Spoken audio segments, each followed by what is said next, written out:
nakal jenenge. Ini yo ngene yo. Jadi merada ke sini, Nduk. Nah, kita ta? Ini kayak sampingin Nabila. Yo, abis ini Nabila enggak apa-apa. Oke. Nanti kalau ujian pakai ini ya. Pakai yang sudah saya pastikan kemarin ya.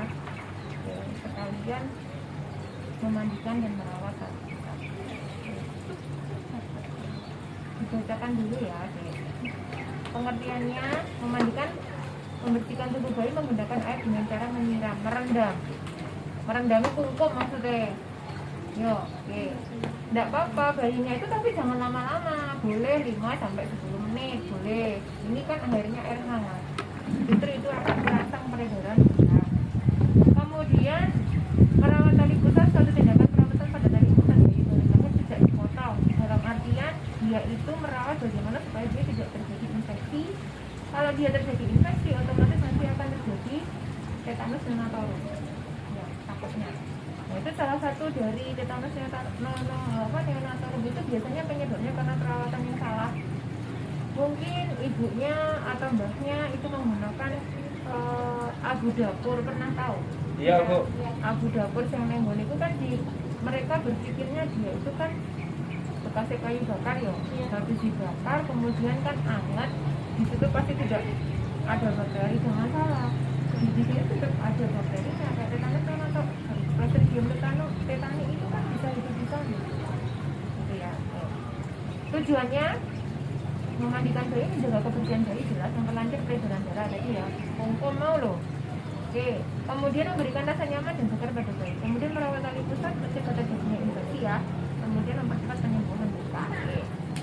Nah, ini yang perlu diperhatikan. Bayi baru lahir tidak boleh dimandikan sebelum 6 jam. Itu harus Anda tahu.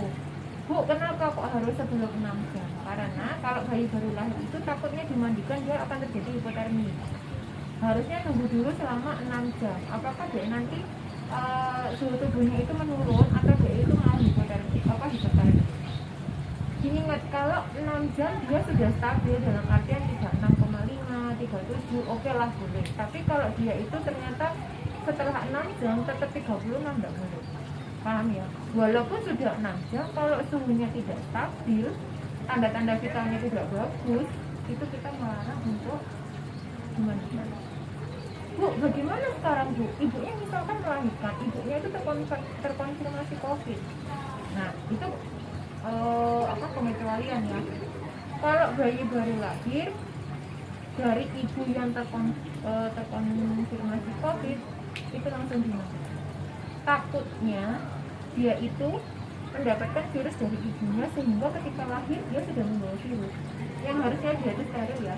Ternyata karena dia tidak segera dimandikan, dibersihkan dari virus-virus, dia itu kena. Kalau dia kena otomatis dia lebih sulit karena bayi itu kan sistem imunnya masih tidak bagus toh. Paham ya sampai sini? Ini pengecualian untuk yang ibu terkonfirmasi COVID. Kalau enggak, tunggu dulu sampai 6 jam stabil baru boleh di. Memandikan bayi pada pagi dan sore hari. Memperhatikan adanya lecet. Nah, lecet ini seperti ini ya. Lecetnya itu biasanya di pantat, bekasnya pokok itu kan biasanya iritasi. Kemudian nih, bayi itu kan selalu gini toh. Nggak ada bayi yang gini telapak tangannya, dia pasti gini. Nah, biasanya ini lalai ibunya, tidak dibersihkan. Nah, ini harusnya dibersihkan, kemudian dia akan gini lagi. Tetap nanti bersihkan lagi. Karena di sini, itu ini loh biasanya. Ini, kemudian ini, kemudian lipat paha bayi, kemudian ini lipat lutut TBI ini. Ini biasanya itu kan terlewat oleh kita toh. Mandinya gini, ininya nggak dilihat. Nah, ini biasanya akan menjadi iritasi ya. Kemudian mencegah kedinginan dan terjadinya hipotermi tadi. Cegah masuknya, kalau saat memandikan jangan sampai airnya masuk ke dalam mata, hidung, kemudian merawat tali pusat, jangan menggunakan plester. Nah, apalagi kita kan sekarang merawatnya adalah sistem terbuka, tidak lagi dibungkus, habis dibersihkan dibiarkan, nggak usah dibungkus gitu kan. Kemudian jangan mengoleskan atau membubuhkan ramuan apapun, abu dapur, sirih, kemudian guys yang tak sebut nih mau gak boleh ya. Jangan mengoleskan alkohol atau betadin. Itu kan tadi yang kita bicarakan sama Pak Kadu tadi. Kalau dulu memang pakai betadin, kemudian pakai alkohol. Kalau sekarang benar-benar kering. Darah tali pusat dan sekitar harus selalu dalam kondisi kering. Kalau tidak kering, itu nanti akan menjadi media berkembang biaknya kuman. Bila terdapat tanda-tanda infeksi pada tali pusat seperti kemerahan, mengeluarkan nanas, segera hubungi petugas. Biasanya kalau tali pusat yang terkena infeksi itu dibuka itu mengembur. Bau sudah berbau. Biasanya teles. Tapi kalau tali pusat yang bagus dia itu kering. Kering itu hitam bukan berarti hitam itu infeksi loh ya. Hitam tapi mengering. Itu yang bagus. Tapi kalau misalkan dia lembab, kemerahan, basah, itu berarti resiko untuk terjadi infeksi. Itu mungkin ada tanda infeksi. Itu ya. Kemudian alatnya sudah tadi. Kemudian tetap Anda menggunakan tetap cuci tangan ya, sebelum menyentuh bayi itu selalu cuci tangan ya. Kemudian siapkan handuknya. Oke. Nah, ini kita buka yang bagian atas dulu, atas tok, berarti baju sama kaos. Nah, kita kan nggak pakai gitu ya. Oke, kita apa namanya? Nah, dibuka, letakkan di keranjang ya, letakkan di keranjangnya. Kemudian ini diginikan, dibungkus pakai handuk. Ingat handuknya dua, jadi ini yang pertama. Kemudian setelah ini Anda ambil WhatsApp yang dua tadi langsung masukkan ke sini. Ini Anda sudah menyiapkan air hangat. Air hangatnya tidak usah pakai termometer, cukup ini tiku Anda. Enggak terpakai ya aja, pokoknya tidak terlalu panas, tidak terlalu dingin gitu ya. Kemudian ambil setelah itu bukan ini, sorry ini dulu. Kalau di rumah mangkok wis gak dibikin mangkok, ini kasih ono air hangat ya, direndam sama air hangat kapas sugimat. Setelah direndam ini diperas, kemudian ini pantus yang ini dalam ini diginikan red, kemudian baliknya ini diginikan red ini ya. Jadi jangan yang tadi yang baliknya, kemudian buang di bengkok. Setelah itu diperas lagi. Ini dari kalau tadi dari sini ke sana, kalau ini sekarang gini red, kan biasanya baliknya merem gini toh. Ini diginikan seret keluar mudeng. Oke, setelah itu ambil wasrap. Setelah itu apa namanya digosok, nggak usah pakai sabun ya. Kalau wajah bayi nggak perlu disabun, nggak usah. Gua mau kayak gini.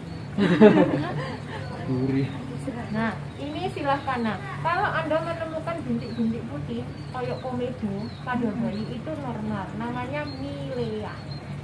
Milea ini nanti biasanya di sini, ini. Tapi dia akan hilang sendiri. Itu pada bayi.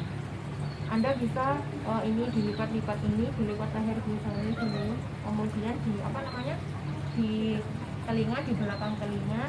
Jangan kaget kalau pada bayi prematur itu biasanya di sini itu banyak rambut lalu saya jangan itu apa rambutnya. Nah, itu memang normal pada bayi. Jadi ininya dibersihkan. Oke, setelah bersih letakkan di sini. Terus kemudian setelah kita bersihkan ini, cara memegangnya ini taruh di tengkuk.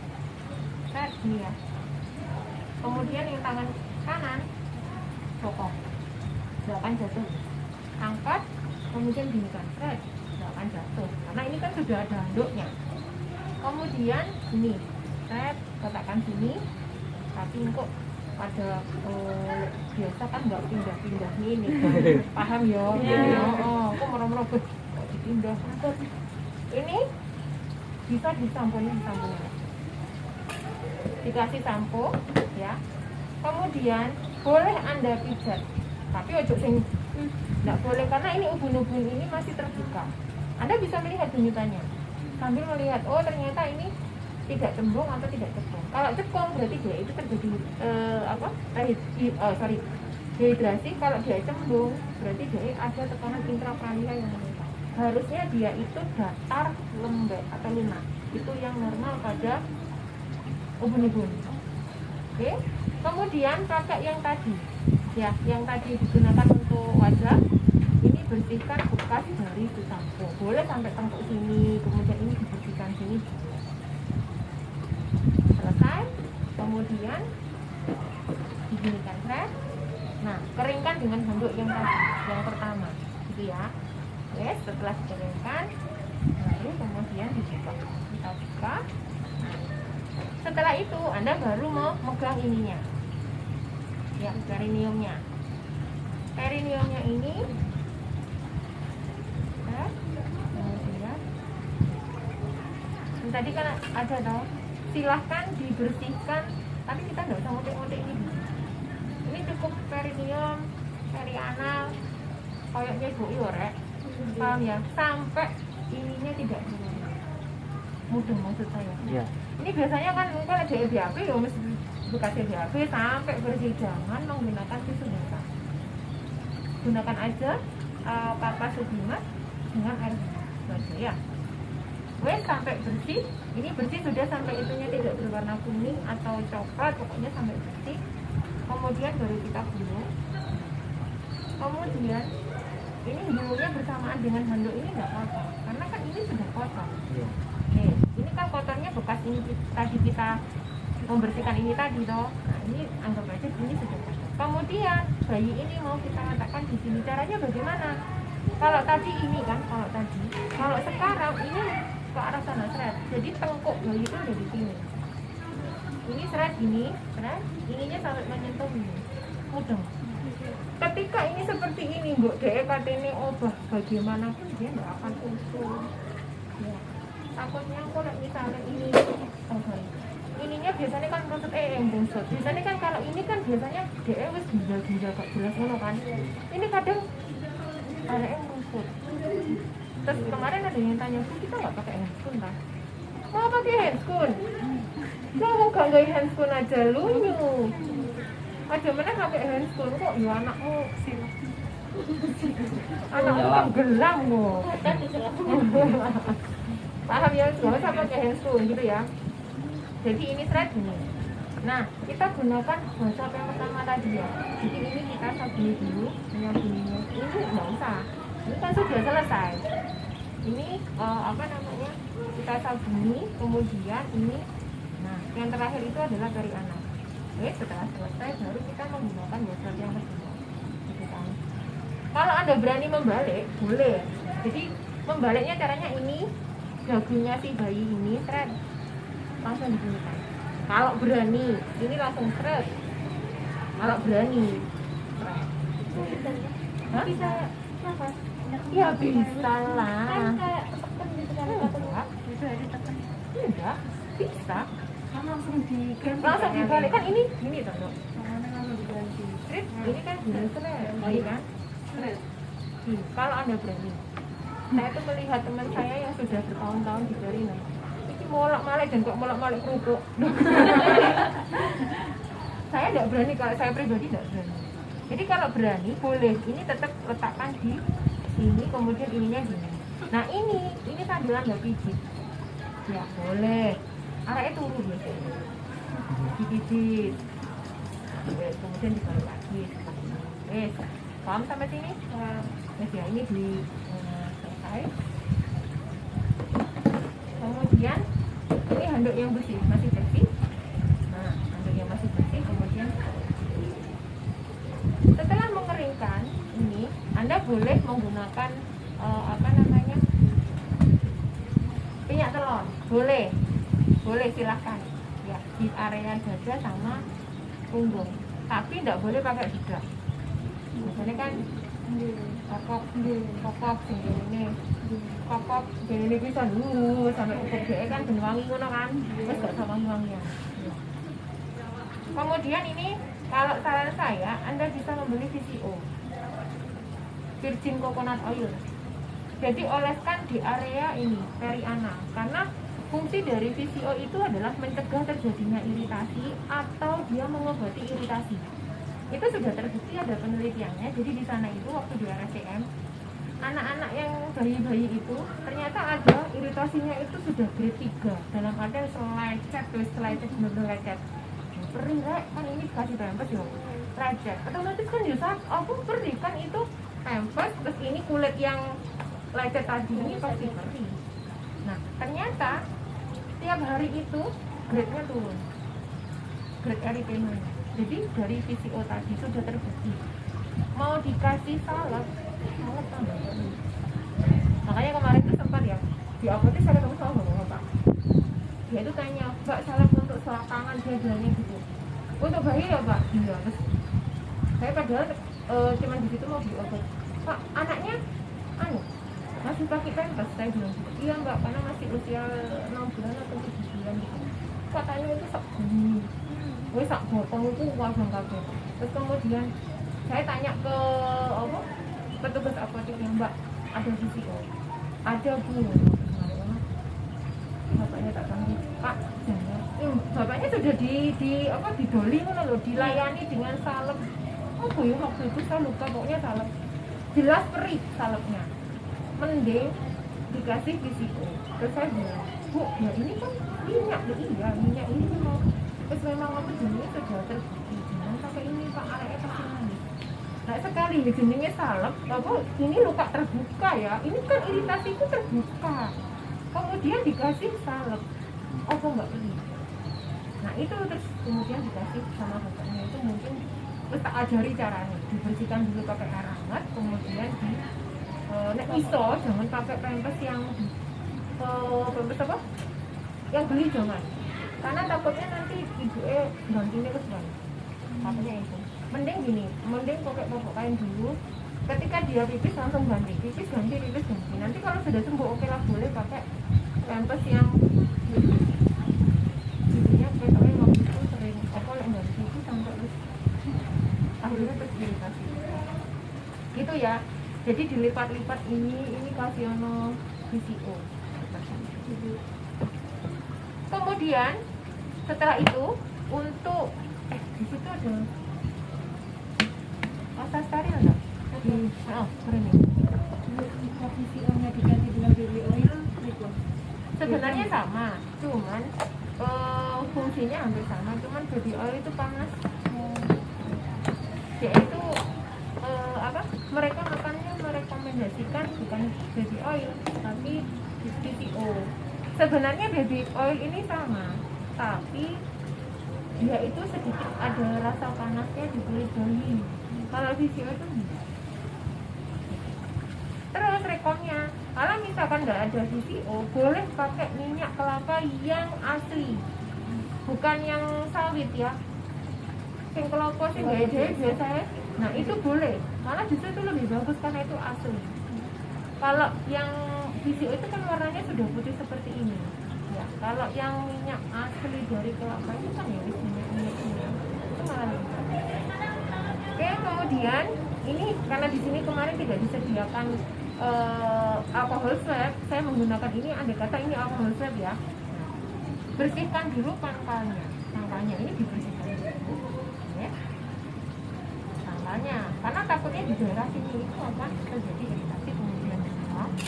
Setelah itu ambil lagi alkohol swab. Caranya ini dari pangkal diurut ke atas pakai alkohol swab. Paham maksud saya? Nggak usah bolak-balik gini ya. Cukup satu ini aja, yuk. Jangan dibalik-balik gini. Ya jelas ya. Setelah itu, nah ganti. Ini kan ada penjepitnya toh. Penjepitnya itu jangan lupa juga dibersihkan, gitu ya. Jadi penjepitnya itu jangan hanya tali pusat tok, tapi penjepitnya itu juga harus dibersihkan karena itu juga tempatnya kuman. Paham?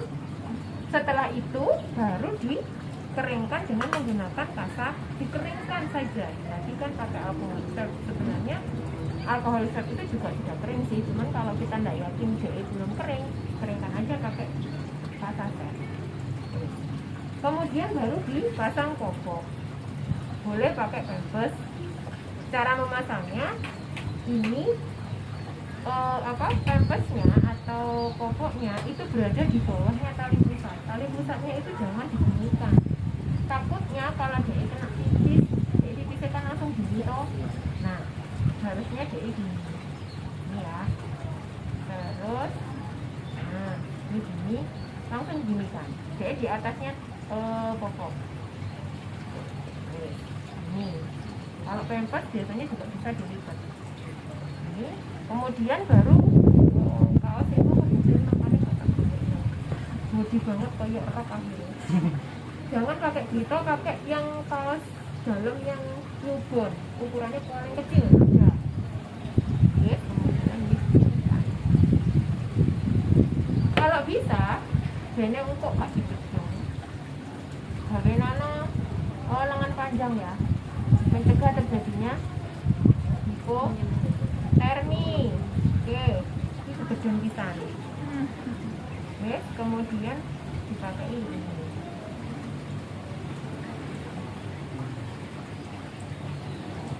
Celana panjang sama celana panjang.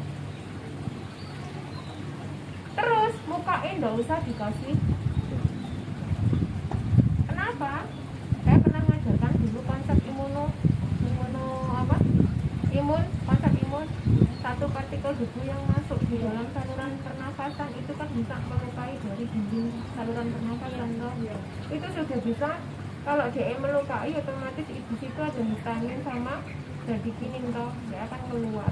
Dengan adanya bradikinin sama histamin yang dikeluarkan oleh luka ini tadi, pembuluh darah itu nanti akan melebihi juga. Jadi senilan bukan senilan, jadi sangat permeabel sehingga sel darah putih yang ada di situ bisa keluar. Itu reaksi dari tubuh, makanya nggak usah dikasih bedak ya. Apa-apa kawangi kayu, penting gitu. Karena satu partikel bedak debu loh ya dulu, apalagi bedak. Oke. Pakai topi. Kenapa kok harus dipakai topi? Kalau topi itu wajib, karena di sini ada ubun-ubun besar. Ubun-ubun besar ini bukan kita melindungi ubun-ubunnya itu supaya nggak kacekal, bukan. Dia itu proses kehilangan suhu tubuh itu ada radiasi, konveksi, konduksi, sama evaporasi. Ada 4. Nah, salah satunya adalah melalui radiasi. Radiasi ini dia itu melalui ubun-ubun yang paling tinggi. Jadi kalau misalkan apalagi suhunya di dalam ruangan itu AC, kipas angin. Nah, itu DE bisa memancarkan radiasinya itu suhu tubuh yang di dalam kondisinya DE itu panas ke suhu tubuh lingkungan yang cenderung lebih dingin dari tubuh dia. Kalau seperti itu DE bisa kehilangan suhu tubuh. Resiko untuk terjadi hipotermia tinggi. Paham? Makanya topi itu wajib, bukan untuk gaya, terserah wes gaya, model dia terserah. Yang penting dia itu hanya untuk supaya tidak terjadi radiasi dari tubuh. Sudah sampai sini? Oke, kemudian yang terakhir, kalau bedong tadi ya, bedong saya hanya berfungsi itu untuk selimut saja, tidak untuk memfiksasi yang sampai ininya kakinya sampai gini, enggak. Kita hanya kalau misalkan dia sudah pakai lengan panjang, kemudian celana panjang, nggak usah dibedong. Ini kalau dia itu pakai lengan panjang seperti ini. Ya. Terus kalau misalkan dirimu berani, Anda posisinya tidur itu tidak hanya gini, dia bisa aja gini, gini ya. Kemudian ininya gini, bentit nih loh, paham? Nah, ini sesuai dengan posisi di dalam kandungan. Jadi ininya itu sudah ada penelitiannya, ekspansi paru, kemudian saturasi O2 itu meningkat dengan posisi pronasi. Ya, kalau supinasi dia akan pengeluaran suhu tubuh itu akan lebih mudah dengan posisi supinasi. Makanya dia diposisikan pronasi. Kalau misalkan dia sudah posisi seperti ini, oke lah kita diposisikan posisi yang lain, dimiringkan aja. Itu kan ada guling toh, biasanya guling nikah jadi kan toh. Nah, itu dimiringkan saja. Biasanya ibu-ibu itu nggak berani, dia itu cuma di rumah kan DE itu toh, ya kan namanya di rumah karena DE posisinya di gedung. Ini gini aja. Ini dikasih gula, selesai. Apa ya bener? Nggak apa-apa loh. Anak saya seperti itu. Saya makanya sama ibu saya itu sempat mengalami tak kurep nih loh, anakku itu tak kurep nih ngisi nama sing biasanya nolak aku tuh loh. Itu tak dikurep nih ini, kadang ininya itu ya tak. Iki mau apa nih anakmu? Enggak, ya seperti ini. Kalau dia kejungkung misalkan miring ke sana, oke lah, miring ke sana diganti. Itu tinggal mengganti aja posisinya. Kalau resiko jantung nggak tertekan, Iya, nggak ada, sama sekali. Bahkan di RSCM itu seluruh bayi yang bayi entah itu kondisinya memburuk atau bagaimana, dia posisinya itu dia hanya pakai pampers biasanya, kemudian dimasukkan di dalam inkubator biasanya, kemudian di inkubator kan hangat. Jadi dia cuma pakai pampers saja, posisinya melengkap semua. Di sana nggak ada yang kalau berani, nah, saya kudu berani sih. Ngapain dong dia tidak membahayakan? Oke, sampai sini dia mau ditanyain. Mudeng. Untuk baju bayi cukup baju itu tak, Bu? Sebenarnya baju bayi itu nggak harus seperti ini. Ini kan baju suka zaman tahun nggak enak bisa. Maksudnya nggak ada dalamnya itu nggak ada kaos kan saya bilang tadi kaosnya itu kebesaran. Jadi seharusnya itu pakai kaos yang kaos dalam tapi yang newborn, yang benar-benar paling kecil. Itu pengganti gurita. Jadi kan kalau gurita itu biasanya siji, loro, telu, papat, lima, sampai itu. Oh iya benar sampai iki terikat gitu kan. Nah, fungsinya apa coba? Ada fungsi. Malah dia apa ini bukan ini ekspansi parunya harusnya bisa berkembang dengan maksimal, jadi itu tertekan dengan adanya grito.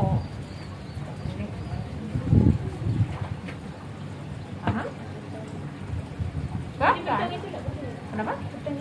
Enggak ada.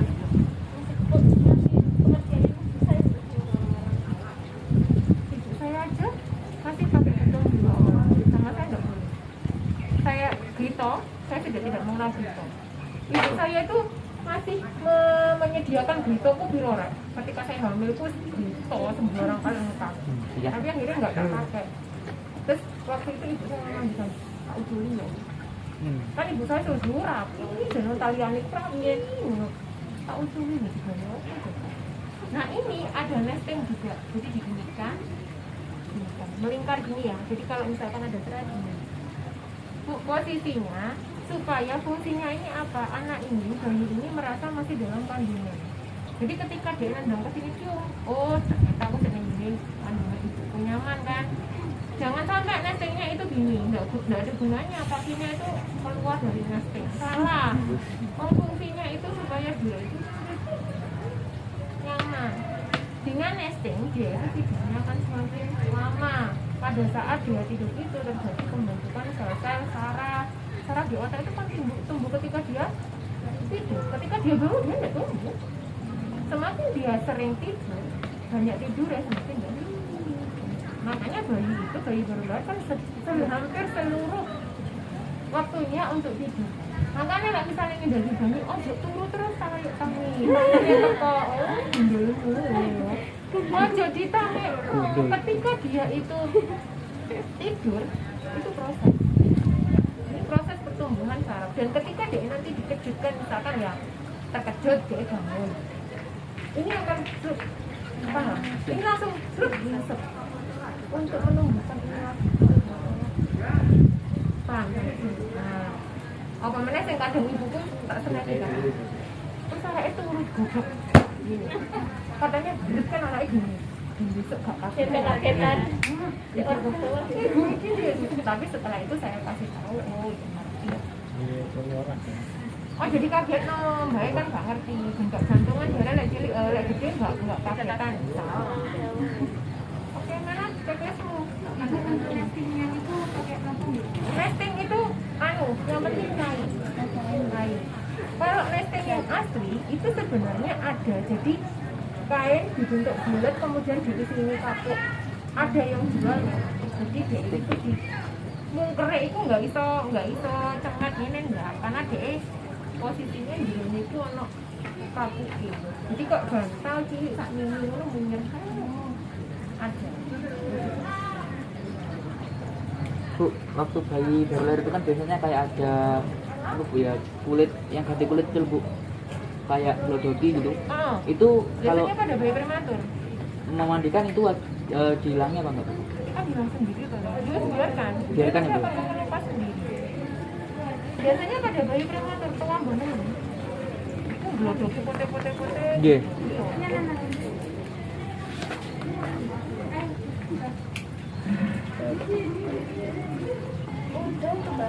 Terus di